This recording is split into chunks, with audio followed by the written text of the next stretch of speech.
கிறிஸ்துவுக்குள் பிரியமான கடவுளுடைய பிள்ளைகளே, உங்கள் யாவருக்கும் காணொலியில் கர்த்தரை காண்போம் ஐக்கியத்தின் சார்பாக தோத்திரத்தை தெரிவித்துக் கொள்கிறேன். இந்த நாளுடைய சிந்தனை பிரசங்கி 4ஆம் அதிகாரம் 8வது வசனத்திலே, ஒருவன் ஒண்டிக்காரனாய் இருக்கிறான், அவனுக்கு உடனாளியும் இல்லை, அவனுக்கு பிள்ளையும் சகோதரனும் இல்லை.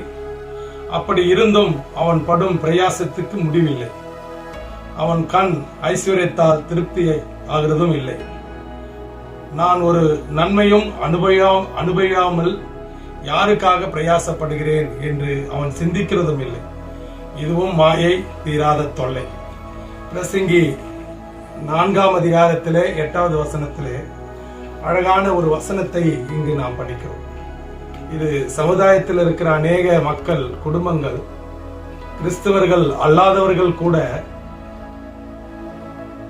தனி மனிதனாக இருந்து கொண்டு, கணவன் மனைவியாக இருந்து கொண்டு, பிள்ளை இல்லாமல், உடன் பிறந்தவர்கள் இல்லாமல் இவர்கள் பணத்தை சேர்த்து வைப்பது, இன்னும் பொருளாதாரத்தின் மீது, பணத்தின் மீது, ஆபரணத்தின் மீது, ஆடைகள் மீது ஆசை செலுத்தி சேர்த்து வைத்துக் கொண்டே கஞ்சதனமான வாழ்க்கையை வாழ்கிற குடும்பங்கள் உண்டு. இதை சேர்த்து வைத்தால் யாருக்கு செல்ல போகிறது?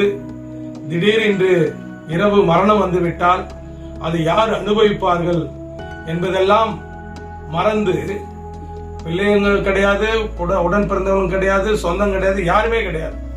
ஆனால் சேர்த்து வைக்க வேண்டும், சேர்த்து வைக்க வேண்டும் என்ற ஒரு ஆவல், பெரிய எதிர்பார்ப்பு, இதையெல்லாம் அவர்கள் சிந்திக்காமல் செயல்படுகிறார்கள் என்பதுதான் இந்த வசனம் பிரசங்கி மூலமாக நாம் இதை அறிந்து கொள்கிறோம். கடவுளுடைய பிள்ளைகளே, இந்த உலகத்திலே நாம் வரும்போதும் கொண்டு வந்ததும் இல்லை, கொண்டு போவதும் இல்லை.